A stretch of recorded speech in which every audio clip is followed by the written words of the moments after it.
बिस्मिल्लाहिर्रहमानिर्रहीम, अस्सलाम वालेकुम वरहमतुल्लाहि वबरकातुहू। माय डियर ब्रदर्स सिस्टर्स, आज जिस मौजू पे हम बात करेंगे वो है गफला, यानी कि इंसान जब अल्लाह ताला से गाफिल हो जाता है तब उसके दिल पे क्या नेगेटिव असरात पड़ते हैं। अल्लाह सुब्हानहू तआला फरमाते हैं कुरान मजीद में, इक़्तरब लिन्नासि हिसाबुहुम वहुम फ़ी गफ़लतिन मुरिदून, कि हिसाब का दिन लोगों के सरों पर आया हुआ है और लोग अभी तक गफलत में बैठे हुए हैं। एक और जगह पे अल्लाह सुब्हानहू तआला फरमाते हैं, अलम यअनी लिल्लज़ीना आमनू अन तख़शा क़ुलूबुहुम लिज़िक्रिल्लाह, कि क्या अब वक्त आ नहीं गया कि जो ईमान वाले हैं उनके दिल लरस जाएं अल्लाह ताला की इन आयात से। तो माय डियर ब्रदर्स सिस्टर्स, क्या वक्त आ नहीं गया कि हमारे दिल जब कुरान मजीद की आयात के साथ उनका ताल्लुक़ बने तो वो लरस जाएं, वो कांप उठें। गफलत असल में है क्या? अल्लामा राग़िब अल-इस्फ़हानी रहिमहुल्लाह फरमाते हैं कि गफलत का मतलब है कि जब इंसान किसी चीज़ को भुला बैठता है या किसी चीज़ को निगलेक्ट कर देता है या किसी चीज़ के बारे में बेपरवाह हो जाता है। गफलत भी दो किस्मों की पाई जाती है। एक है महमूद गफला, यानी वो लोग जो कि एक पॉजिटिव गफला है कि वो गुनाहों से गाफिल हो चुके हैं, यानी कि वो गुनाहों की तरफ जाते ही नहीं हैं। इतने नेक लोग हैं, इतने शरीफ नफ्स लोग हैं, इतने तकवा वाले लोग हैं कि अब वो बड़े बड़े गुनाहों के बारे में सोचते तक नहीं है। तो ये गफलत तो जो है ये अच्छी चीज़ है। दूसरी गफलत है मज़मूम गफला, और इसके आगे से तीन मजीद हिस्से हैं। एक इसमें आर्जी गफलत होती है जो कि थोड़ी देर के लिए इंसान के ऊपर आती है, किसी नेक इंसान पे भी आ सकती है। वैसे वो बड़ा नेक लाइफस्टाइल गुजार रहा था लेकिन कुछ देर के लिए वो गाफिल हो गया और उससे गुनाह हो गया, तो इसको आर्जी गफला कहते हैं। दूसरे नंबर के ऊपर जो गफला है उसको मुतकर्रर गफला कहते हैं, यानी ये वो है जो कि कंसिस्टेंट गफला है, जो कि किसी फासिक और फाजिर को आती है, जो एक मुस्तकिल गुनाहों की स्टेट के अंदर होता है और कम ही होता है कि वो वापस सीधे रास्ते की तरफ आता है। और फिर एक होती है जिसको तामा कहते हैं, तामा गफला, यानी वो जो कि परमानेंट गफला है, जो कि कुफार के ऊपर, मुनाफिकीन के ऊपर छाई होती है, जिसकी वजह से वो परमानेंटली अल्लाह ताला से दूर हो जाते हैं। तो ये वो गफलतें हैं जिनसे इंसान को बचना चाहिए। अब सवाल ये पैदा होता है कि आखिर इंसान गाफिल किस चीज़ से होता है?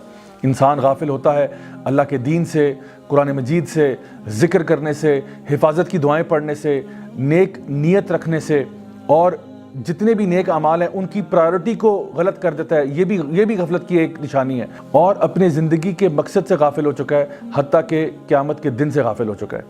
अल्लाह सुब्हानहू तआला फरमाते हैं ऐसे लोगों के बारे में, उलाइका कल अनआम बल हुम अदल उलाइका हुमुल गाफिलून, ये लोग जानवरों जैसे हैं, नहीं शायद उससे भी बदतर, यही तो गाफिल लोग हैं। यानी सुभान अल्लाह, भेड़ बकरियां भी इतनी गाफिल नहीं होती जितना कभी कभार इंसान हो जाता है। अब सवाल ये पैदा होता है कि आखिर गफलत इंसान को होती क्यों है? उसकी बुनियादी तौर पर एक वजह यह है कि जब इंसान दुनियादारी की तरफ बहुत ज़्यादा लग जाता है, ऐशो इशरत की तरफ बहुत लग जाता है, आराम और सुकून की तरफ बहुत ज़्यादा राग़िब हो जाता है, तो वो गाफिल हो जाता है। जब एक इंसान कहता है मुझे एक लैविश लाइफस्टाइल चाहिए, मैंने अपने नफ्स की पूजा करनी है, मेरी जो मर्ज़ी होगी मैं वो करूँगा, खेल तमाशे में अपने आप को बहुत ज़्यादा इन्वॉल्व करना, ये सारी वो चीज़ें हैं जो कि इंसान को गाफिल कर देती हैं। हत्ता कि एक इंसान जो अपने बिज़नेस में, अपनी जॉब में भी बहुत ज़्यादा इन्वॉल्व हो जाए और जिसको हम कहते हैं वर्कaholic बन जाए, वो भी अक्सर औक़ात अल्लाह ताला के दीन से गाफिल हो जाता है। आज अगर आप पूरी उम्मत का हाल देखें तो सूरत हाल कुछ ऐसी है कि लोग या तो अपनी फैमिलीज़ में बहुत बिजी हैं, या अपने करियर्स को बनाने में बहुत बिजी हैं, या अपने लाइफस्टाइल को अपग्रेड करने में बहुत बिजी हैं, और ये भूल चुके हैं कि हमने लौट कर अल्लाह के पास जाना है। इन्ना लिल्लाहि व इन्ना इलैहि राजिऊन। हम भूल चुके हैं कि हमने अल्लाह के सामने एक दिन पेश होना है। और अल्लाह ताला फरमाते हैं कुरान मजीद में, फमन यअमल मिस्क़ाल ज़र्रतिन खैरन यरा व मन यअमल मिस्क़ाल ज़र्रतिन शर्रन यरा। उस दिन जो तुमने ज़र्रा बराबर खैर का किया होगा वो भी सामने आ जाएगा, और जो तुमने ज़रा बराबर शर का किया हो जाएगा वो भी सामने आ जाएगा। आजकल के मैसेज को अगर हम देखें तो अक्सर औक़ात लोग कुरान मजीद से गाफिल हैं, नबी करीम सल्लल्लाहु अलैहि वसल्लम की सुन्नतों से गाफिल हैं, और शायद अल्लाह ताला के दीन पर अमल करना हमारी विश लिस्ट में ही नहीं है। यही सबसे बड़ा अलमिया है। हम कहते हैं हमने बड़ा आदमी बनना है, हमने अपने कारोबार को प्रोग्रेस कराना है, हमने अपनी जॉब में आगे बढ़ना है, लेकिन अल्लाह का बंदा बनना है, ये हमारी विश लिस्ट में भी अल्लाह माफ़ करे नहीं आता। अब असल में जो गफलत की स्टेट में इंसान चला जाए, जिसका दिल गाफिल हो जाए, उसके ऊपर पनिशमेंट्स क्या हैं? उलमा इसके बारे में बयान करते हैं कि ऐसा शख्स जो है उसकी पनिशमेंट दुनिया में भी होती है और आखिरत में भी होती है। ऐसा शख्स जो है उसकी ज़िंदगी से अल्लाह ताला बरकतों को उठा लेते हैं, उसकी दुआएं कबूल नहीं होती, शैतान उसके ऊपर हावी हो जाता है और वो बदतरीन अंजाम की तरफ पहुँचता है। यानी कि उसका जो अंजाम दुनिया में भी होता है वो बहुत बुरा होता है, आखिरत में तो बुरा होगा ही होगा।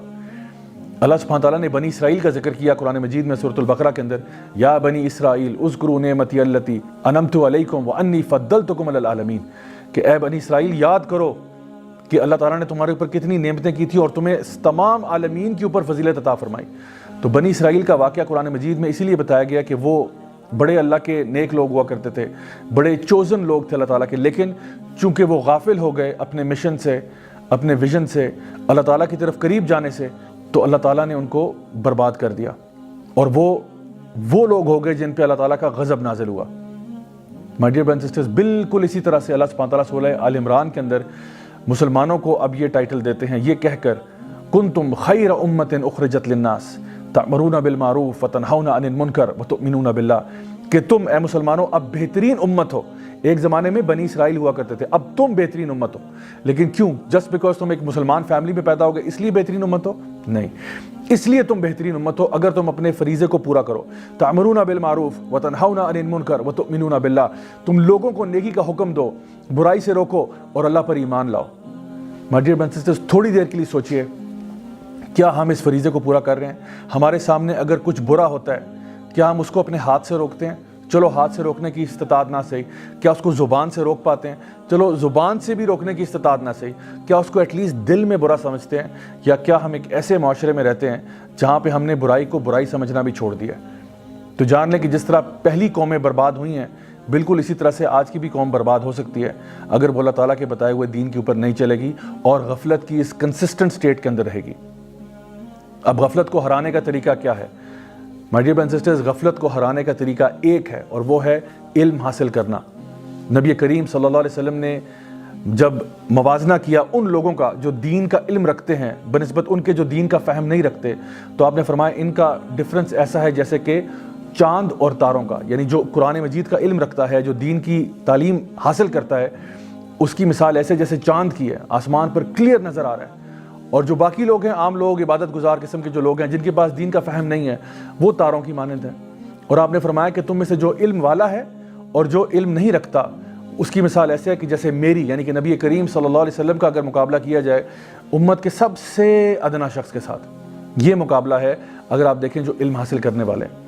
حتیٰ کہ احادیث مبارکہ میں یہ بھی آتا ہے کہ جو لوگ علم سیکھنے کے لیے نکلتے ہیں، زمین و آسمان کے چرند پرند حیوانات، حتیٰ کہ سمندر کے اندر مچھلیاں بھی ان کے لیے دعائیں کرتی ہیں، اور جب وہ اپنے گھروں سے نکلتے ہیں علم سیکھنے کے لیے، قرآن مجید کا علم سیکھنے کے لیے، احادیث مبارکہ کا علم سیکھنے کے لیے، تو فرشتے ان کے آگے اپنے پروں کو بچھا دیتے ہیں۔ اللہ اکبر! کیا آپ سوچ سکتے ہیں کتنا زبردست پروٹوکول ملتا ہے ان لوگوں کو جو دین کا علم حاصل کرنا چاہتے ہیں؟